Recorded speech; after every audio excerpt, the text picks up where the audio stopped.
Adobe Radio. The future of alternative. Greetings, mood killers. Bolognius Francine, Marconi, and Eddie Barella. Eddie, I like to watch shows that distract me from things that are going on in the world, or if there's nothing that I need to watch that day, because I always have something to look forward to at the end of the day as far as watching, or you know what I mean? And yeah. Have you ever seen the movie series or the franchise called Final Destination? Yes, I have. I've seen all of them.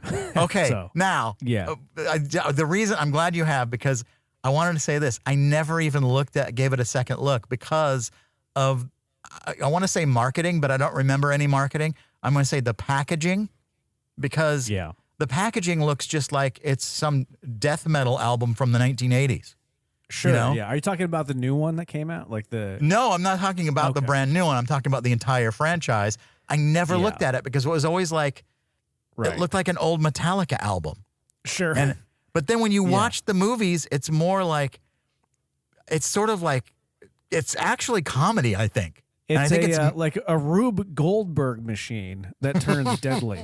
Yeah. And to me, it's creative. I'm like, because it's always like something that you think is going to kill them in the beginning, you know, like, yes. And then that doesn't work out. And you're like, oh no, okay, what is this going to be? Then it's something like flies through the window that you don't expect. Like, I find them to be hilarious. Yeah.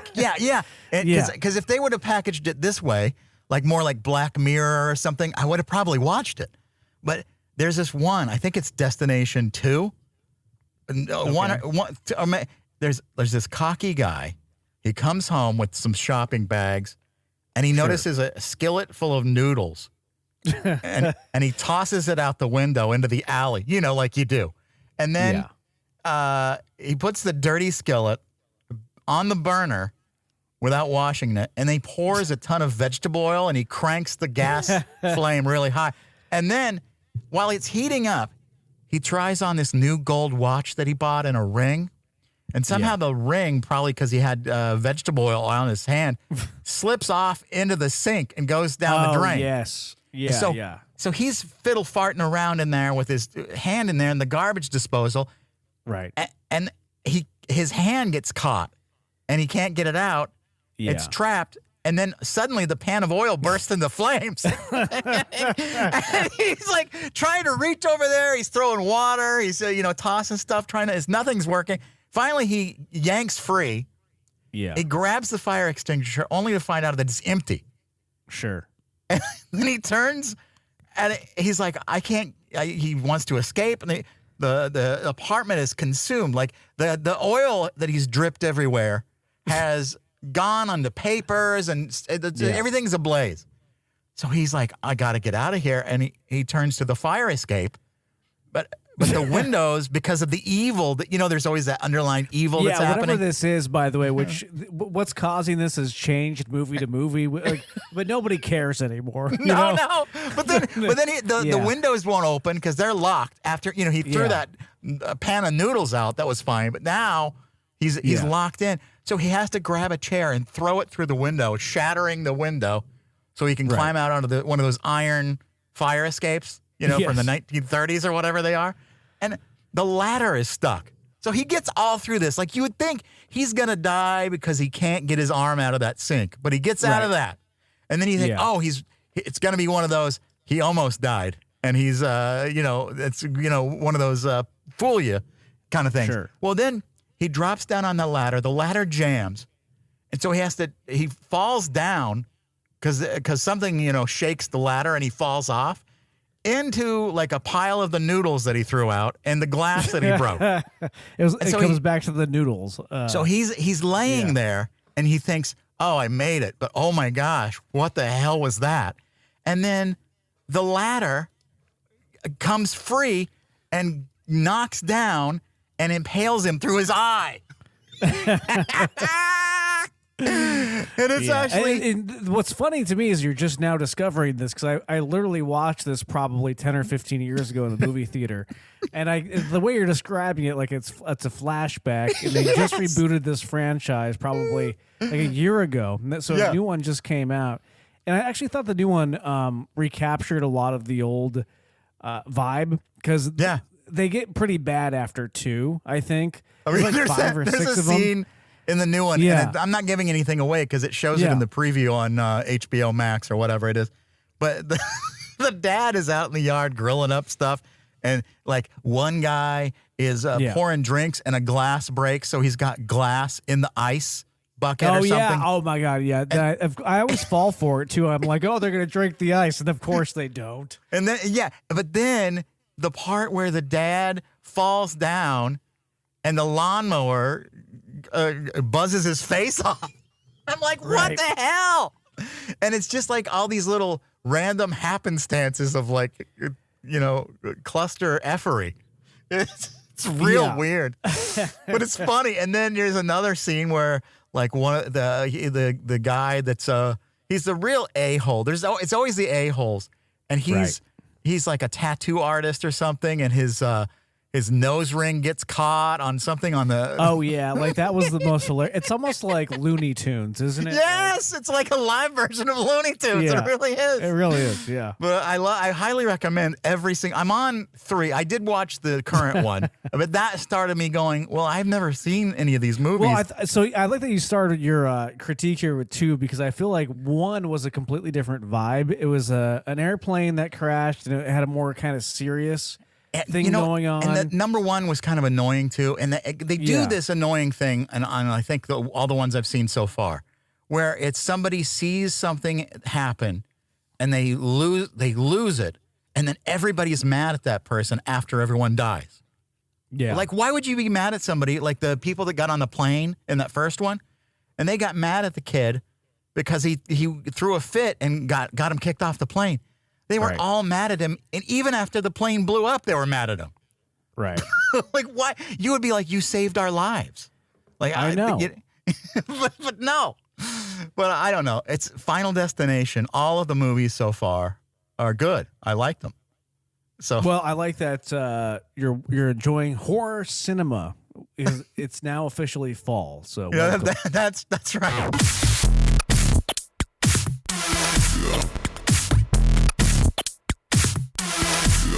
Eddie, we always like to keep scrolling.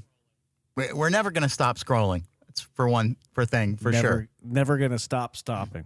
It's never not good.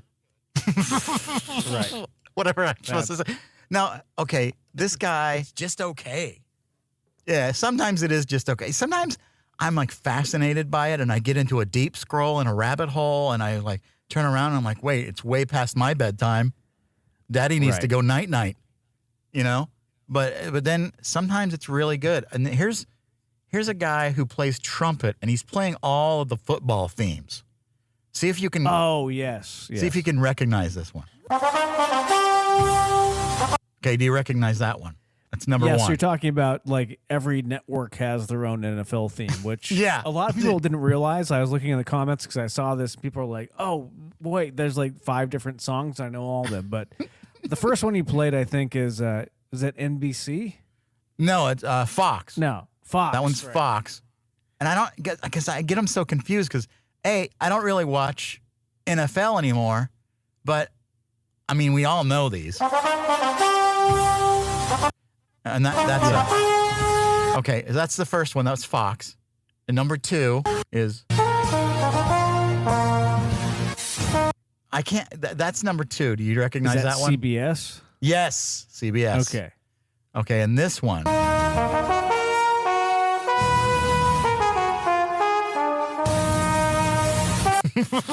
I want to say that's NBC. Yes, sir. That is correct. Okay, and this one, number 4.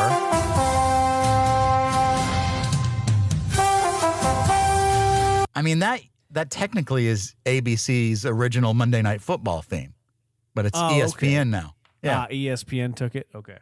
Yeah, and finally number 5.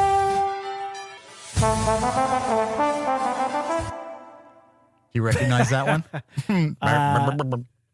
That's not ABC because ABC doesn't do football, do they? No, well, they do. I mean, they sometimes simulcast. ESPN. Is that Amazon Prime? No, you know what? I still think Amazon doesn't have one. I don't think. I think they do. Oh, they do. Yeah. Well, that one is NFL Network. Excuse me. Ah. Okay, NFL. Yeah, who would know that? I know. Like, and Nobody watches that. Yeah, but the first four I definitely recognize. But then, so I'm watching that. And I'm going down a rabbit hole of horn playing and just weird. And I found this elephant who plays various blowing devices. Good. Good. Blow. Blow. Good. Good. Blow. Good. Blow. Good. All right. Good. Blow. Good. he's got like a recorder, a harmonica, and different, like one of those choo-choo train type blowers. So isn't it remarkable that we can tell an elephant to blow into an instrument and it knows how to do it? I know. It's funny. It'd be funny if the elephant could do this. NBC, yeah, CBS, yeah. ESPN. You just tell it. You give it cues. Yeah. Now this is one. Eddie got me started on this guy. It's called Ron's Wild World. And I love this guy. Oh and like God, I've said this before, guy is so good on TikTok. we could do a whole segment on this guy, and we probably will eventually. But we should bring him on the show. We don't have guests, but I would have this guy on. No, I do. This is my favorite one so far. One of the more taboo topics these days is restroom. Restroom is a place where you can go to the bathroom. Having a dialogue is the best way to get talking. It feels amazing, and we have to do it 9 times every day. In my gratitude journal, I always write down restroom, and then I get a little tired, and then I go to sleep. That's what I do every day. Please leave me a comment letting me know what you do every day. Then we'll know a little bit about each other. Thank you. This is Ron. Just like how he ends, this is Ron. This is Ron. And I mean, the thing I was thinking about too is a lot of people will call a restroom a bathroom. Right. And that's incorrect when you're out in public, because a bathroom, you're able to take a shower or a bath. That's the difference. Yes. But a restroom means you're just there for one thing, maybe to, go in and use the restroom and then, rest. That's the other thing. It's like, it should have a bed in there, but that's the last place I would want a bed, Right. But you go in there, you relieve yourself, and you wash up or whatever. You fix your hair, maybe change clothes, but it's not a bathroom. So just stop calling it a bathroom. Thank you. Anyway, you're right. Yes. Okay, here's another one. This is one I think for, one of those, I don't know who needs to hear this, but... You ever notice how when you miss a turn, the GPS doesn't scream at you or punish you for doing so? It just adjusts your route in a different path and goes to the same destination. And how crazy that's exactly how life works too. That heartbreak, a reroute. That rejection, a redirection. That missed opportunity, divine intervention. Not everything falling apart is failure. Some of it is interruption saving you from going where you truly don't belong. You are not off track. You are just being repositioned. It's true. I like that. That's a good message. Yeah, because you think about, like, and Eddie, personally, like some of the stuff that I've gone through, like interviews that were possibilities for radio jobs, and I didn't get them. And I was kind of bummed out, maybe more than I let on. But then I realized I see, like, the same people that would have taken the job that I was up for fired, like 6 months later. And I was like, wouldn't that be just devastating? Yeah. Like I move my life again somewhere, or, I get back on, and then 6 months later it's like, no. And see, then you're restarting everything again. So I always feel like that. That's so true. You're what's meant to happen to you happens. And so, okay, so here's one more, Eddie, and I like this one. It's an exciting announcement. We are so excited to announce that we are raising the prices on everything while simultaneously lowering the quality. Our commitment to you is to take as much of your money as possible while giving you the worst experience imaginable. And we don't care if you die. It's a little added bonus right there. They That's don't care. how it feels. That sums up America right now, right? It really does. And like ABC, I guess, lost, I don't know, like $1 billion or something for trying to appease people who wanted free speech to end with Jimmy Kimmel and people canceling their Hulu. Well, now they're charging extra more for Hulu for the same garbage. Like I'm not. I know we both canceled ours. At some point, it's gonna every streaming service is gonna be $60 eventually. Then you're gonna realize I canceled cable because it was $60. Yeah, right. And now I'm paying $500 for all this crap. Yeah, now I'm paying $600. And it was like with Hulu, I would only watch occasionally. I have a DVR. I have YouTube TV. I don't need all that. Like the shows the next day.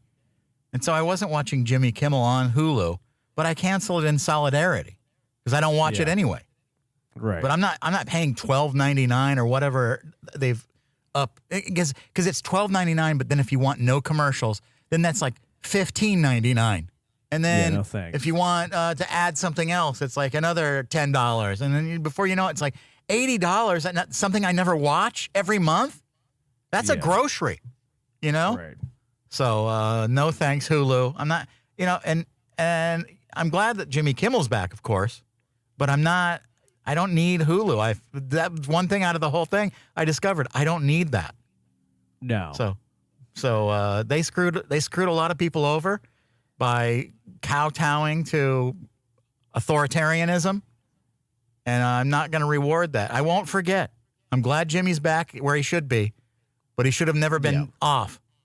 I don't reward bad behavior. I've said it for a long time. We've had almost 500 episodes. I think you've said it at least 10. That's right. Well, looks like Starbucks is going to be closing a whole bunch of stores. Yeah, I saw that. Yeah. Because I made me look up the CEO because wasn't he the guy that ruined Chipotle for everyone? Is that who the CEO is? So yeah. They have the Chipotle guy. So the problem with Starbucks, it goes back a long time, but people are tired of Starbucks because they've taken out all the seating. I don't know if you've been to a Starbucks lately, but you go in there and they don't have anywhere to sit. They have this weird table with no we don't chairs. want you to hang out vibe, just stand there. And it's come and so I think some executive probably thought to himself, if we have people not standing or sitting around, we'll have more traffic because they'll leave and then other people will come in. But I think it's created a situation where everybody's complaining about no third place and all this. So I think everyone is just tired of it. Also, didn't Starbucks decide that they're the biggest? From what I understand, they're the biggest anti-union company in the nation. Yeah. They started to break up unions, and then their workers are trying to actually unionize now and get a free, fair wages. And they started you know what? Instead of working with you, we're just going to shut down a bunch of these shops so you won't have a place to work anyway. Right. And you look at this, Brian Nicole, CEO of Starbucks, his base salary is $61,538 as of 2024 for a partial base salary. Yeah, his signing bonus $5 million, his stock and equity $90 million plus. Of course. Total compensation is about $96 million for the guy. Yeah. And he's and this guy's never worked a day in his life at Starbucks. And he's the guy that people hate from Chipotle too. Yeah, I know. Everything they do seems to be wrong. And Starbucks did go through this period at one point, and they brought back one of the founders to be the CEO, just to kind of clean it up. And then he left. That Howard guy, the Howard Schultz guy, or whatever. Yeah. And then he was going to run for president, and he dropped out again, right? From being CEO. Something like that. Yeah, but whatever is going on there at Starbucks is, who knows? I kind of feel like these smaller coffee shops are better these days anyways, when that was not the case before. Usually Starbucks would have higher quality coffee, but not anymore. It's like they become so homogenized and all their coffee tastes like basically they're the Walmart of coffee at this point. Then you have these nice, beautiful, locally owned coffee shops that will open up across from a Starbucks, and you'll see people hanging out and enjoying it, and they have all these creative drinks. And then you look at Starbucks right across the street, there's nobody in there. And I'm seeing this time and time again. So the only thing I loved about Starbucks here in my neighborhood is there's one that's just one of those order on the app and then walk in and pick up your order ones. And because it's not like the food is like my favorite thing, but it was an easy alternative to, because I don't have a car, so I don't go through drive-thrus. It was like my fast food. So I would go, I'm walking in the neighborhood. I'm a little hungry, maybe get a coffee and like a breakfast sandwich. And all I have to do is go on the app. And by the time I walk there 2 blocks away, it's ready to go and sitting on the counter waiting for me. And I love that. But that's good. But I don't like the way they don't encourage you to hang out anymore. And like, that's the biggest problem, I think. My favorite place they're trying to kick everybody out as soon as you get in. Yeah, like Hero Coffee here in Chicago. They make these great egg sandwiches, bagel, whatever, toasted. You get it whatever you want. Great coffee. They want you to sit in there. They have indoor, outdoor seating. It's fantastic. And they've got like 2 locations on my side of town and like another couple on the north side. And I think like that to me is way better. The one thing about Starbucks is like, I do like the consistency. And, my friend Nick travels around and he travels around the world. And the one thing for him is it's easy to go to a Starbucks because he doesn't have to guess what it's going to be like. But then there's no exploration. There's no finding your favorite. I don't like that. For some reason, people have been sold this whole thing like consistency. When I walk into a McDonald's, it better be McDonald's. Like, isn't that the whole point of traveling? Is like you walk into a new store that you've never been into before because you're in a new city and you try something different. Like, whatever happened to experiencing? That's what I try to tell my friend Nick. I was like, Nick, you should be going into these cities. If you go there, twice a year, you should have a favorite coffee shop that's not Starbucks. If I'm in a new city or a different city, I'm not going to Starbucks. I'm going to find the local coffee shop, and I'm going to try something different. Exactly, and I think like when you do find those, the hard part is finding them because people are exhausted with making choices, and that's another thing too. Is it falls into that category. You know how you're exhausted about deciding all the time, and Starbucks just kind of does it for you because you know exactly what to get there and what your drink is, and you've been going there for years, so you know what to expect. So there's no guesswork, and there's just go in and say, point. You can even just point, I want that, and they know. And half the time, if you go there a lot, they already know your drink sometimes, And so I think that could be part of it, but I really feel find other places to, be frequenting that like Not that. everything in your life needs to be consistent. That's right. It's sort of like this show, Eddie, really, when you think about it. Some are good, some are bad. What? I'm sorry, what? Some are good, some are terrible. Wait, you're talking about... Some are good, some are great. How dare you? Eddie, psychiatrists are now exploring a newly coined personality category called outrovert. Have you heard of this? Okay. No, I know introvert, I know extrovert. What's outrovert? Unlike introverts or extroverts, outroverts fall somewhere in the middle, but they lean away from traditional social norms. I feel like this is us. So you're talking about people who had mothers that took Tylenol. Yes, that's what it is. Yes. but like it's sort of like you and I. Like we're not necessarily shy, but we're not overly social either. Instead, we prefer space from people, and we don't want attention or really drama or anything like that. Yeah. And outroverts enjoy interaction, but only in controlled doses. So like we want to go for an hour and a half instead of staying all night or something. That's know? exactly what I am. And I thought that was just part of being an introvert, no? Yeah, I did too, but I guess we're outroverts now. We're outroverts. Yeah. Okay, outroverts. All right. Well, I just think that possibly they are describing people with autism. Everything goes back to autism for you? A tinge of autism, yes. Yeah. Don't you think? Like, I think... do you think that you have a bit of autism? Because I feel For like sure. I do. Yeah, Definitely. so I think maybe that's all they're trying to do is like... It's like people who have autism and don't have autism. Like, maybe there are well-adjusted people who just like to stay home. They can be the introverted people. And then there's well-adjusted people who want to go out and have fun. And then there's the rest of us that are just kind of weird in the middle somewhere, and we do what we want to do. Like, and if I think I see, basically it's just, if somebody says, hey, you live, a couple blocks away, do you want to stand on the side of the stage to see Olivia Rodrigo at Lollapalooza?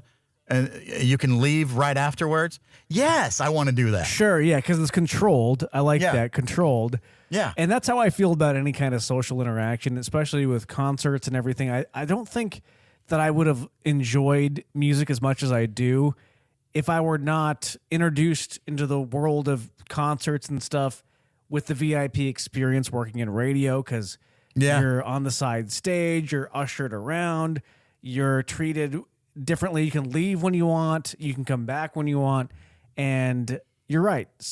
I would do that. If somebody's like, hey, Olivia Rodrigo is playing, you want to just come side stage for 20 minutes, I'd be like, yes, absolutely. Yeah, especially if they say, we'll meet you with a golf cart at the gate and we'll give you everything you need. And you can stay if you want to, but you don't have to. But if somebody was like, if you want to come see Olivia Rodrigo side stage, you have to get there at 1 o'clock in the afternoon, and you have to be there until 10. I'm going to be like, no, thanks. No, thank you. Yeah, no. And right, exactly. And I feel like, because it says the emerging term reflects a growing number of people who reject strict binary labels and instead embrace more nuanced personalities. Your mental health awareness on the rise. Psychologists believe reorganizing traits like outroversion can help people better understand themselves and reduce the pressure to conform to either extreme. And I agree, because I've always been this way, and I guess it's a term now. But you know how sometimes when this has been you the whole time, it kind of feels nice to have something that people can understand as a term, because then somehow you're not having to explain your personality anymore. But also, I'm almost like, now I've got to fight it, because now I'm just some normal term that's easy to explain. I want to be unique. Exactly. You don't want that. Yeah. I liked having the people going, what's wrong with that guy? Oh, I miss having a disability.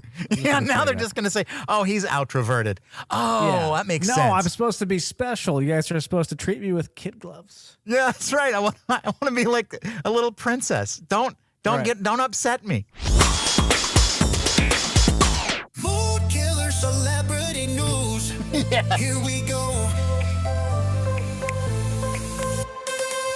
All right, let's see what celebrities are doing, Marconi. I don't know if you've seen Ryan Seacrest lately, but no, I didn't know he still was going on. Does he still host that Wheel of Fortune show? Yeah, he's still a wheel spinning jackass, but you got to go look at his latest. Wait, I thought Pat Sajak was the wheel spinning jackass. Anybody that spins that wheel is a jackass. See, wait, what if I got the gig of a lifetime, and I was like, Eddie, I could do this for a couple of years and never have to work a day in my life. Would I be a wheel spinning jackass? I feel like that wheel is cursed. Like it has some kind of a witch curse on it or something. Because anytime somebody touches it, they become a jackass. So you think I would not be able to thwart off its powers? Well, maybe you could be the exception. I think that maybe you could break that curse. You'd bring in like a really good exorcist or something, and you'd figure it out. But so people online are talking about Ryan Seacrest right now, because if you go to his TikTok page, he's been posting videos as he normally does, but overnight his appearance has drastically changed. Oh no. And it looks like a combination of Ozempic and also some cosmetic surgery that went What? awry. And what he's trying to do, it appears to me, is he's trying to maintain a youthful look, and in doing so, he has completely destroyed his looks. Like, this guy was like the average American bland white man, right? Yeah. And now he's like become kind of a mutant. Like, I don't know how to describe this other than there's something very unsettling about the way that Ryan Seacrest looks right now. And Is it like, because what I'm seeing is it looks like he's a little bit gaunt in the face.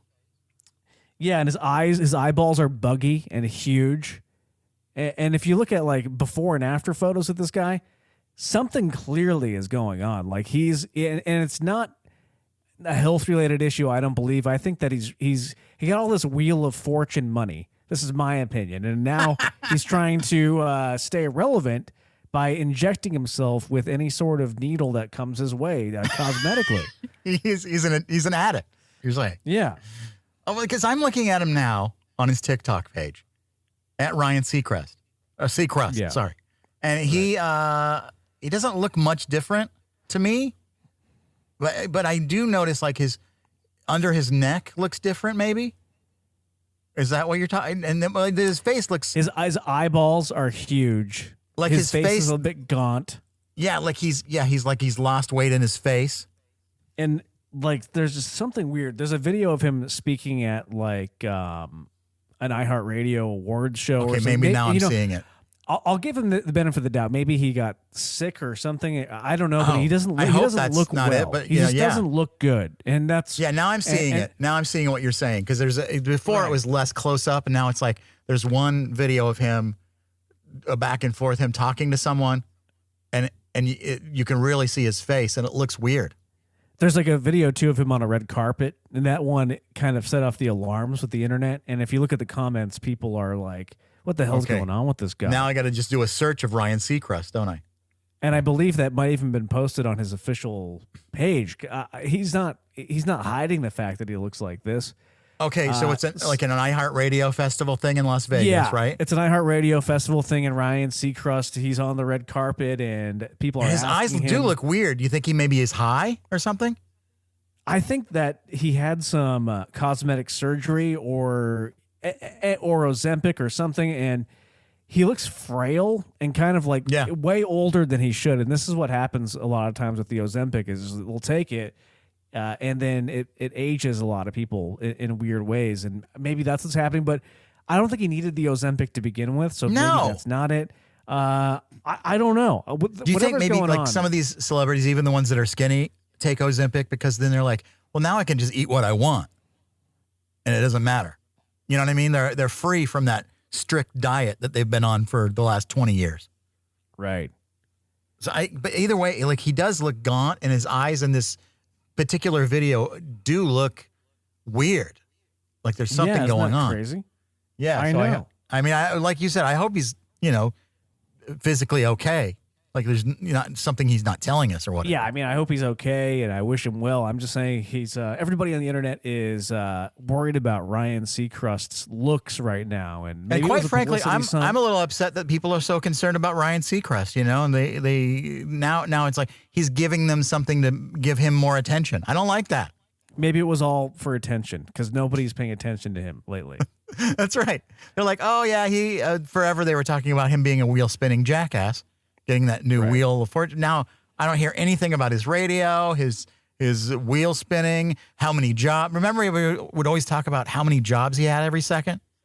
Like nobody's mentioning that at all anymore. So right, because we all also have that many jobs. Yeah, exactly. Well, Eddie, they said they're going to cut us off if we don't stop. So I guess we got to. That's right. Shut her down. And Time to shut her down. Too much of a good thing. You can only do so much on one show. That's right. And now it's time for the dollop of joy. Oh, the music stopped. I was going to keep going. Dollop of joy. The dollop Eddie. of joy. Yes, I know you love it. I do. I really like this one. It's Bobby Hill. Okay. singing Teenage Dirtbag. She doesn't know who I am, and she doesn't give a damn about me. 'Cause I'm just a teenage dirtbag, baby. I listen to Iron Maiden, baby, like you. Now, that was somebody on TikTok doing an impression, but not Great impression. Yeah, and I don't know if Bobby Hill is that hard of a. I don't know. I can't. Can you do it? I can't do Bobby Hill. I don't know. Pamela Hayden is the voice actor. She's great. Yeah, She's great, and she was also in that. She had her own show on FX you got for a me while. onto that show. Great show, and criminally underrated person. And she is great. She's fantastic on the show, and I love her doing the voice of Bobby Hill. It'd be cool if she did. It'd be cool if she saw that TikTok that went viral of her doing that voice, and then did it too with Wheatus. Could you? I would be into that. Bring it out can on Adobe stage. put that together? Yeah, we'll have Wheatus and her perform in the Adobe studio. See, I like that. What we should do with Adobe, and maybe you're already doing this. Just find excuses to all the people we like that are famous to do projects with Adobe. Exactly. Yeah. Utilize our tools. That's right. Oh, we have a great idea. We saw this video. We thought, we know Wheatus. We know we could get them together and she could do an in-studio recording. We could put that out for you, and then you could perform it on stage together. I think that would be amazing. Do a session. Yes, and I think Adobe we're probably session. like only one removed from having that happen. I'm sure because Yeah. I feel like you know enough people in the music world that could make it happen. Well, I think so. We had Diedrich Bader come in the other day, and he did an interview. You know him from Drew Carey show and all that. Office Space, and then he is a voice actor on King of the Hill. So that's I think right. There's a way that we could arrange this, and then Wheatus, we just drop in their DMs. I think I don't know. I mean, they're cool. I think they're cool. I think they're down. Like they seem like really cool guys. Wheatus, right? They're happy that song has such longevity, and I'm sure if whoever's their manager knew that Adobe was interested, they'd be like, "Yeah, get over there right now." Sure, put them on the red eye. I feel like we can make this happen. Well, you know what? Maybe we will. Maybe we won't. You don't know. Sometimes ideas go nowhere, right, Eddie? Right. And people listening will have forgotten about this idea anyway. That's right. By the time this is over. Yeah, don't tell anybody. It's our little secret. No accountability. That's right. Thank you both for listening. I want to be like a little princess. Don't upset me. I was trying to find a podcast that starred me on it, and there wasn't one, so we had to make it. Give it up for Adobe, everybody.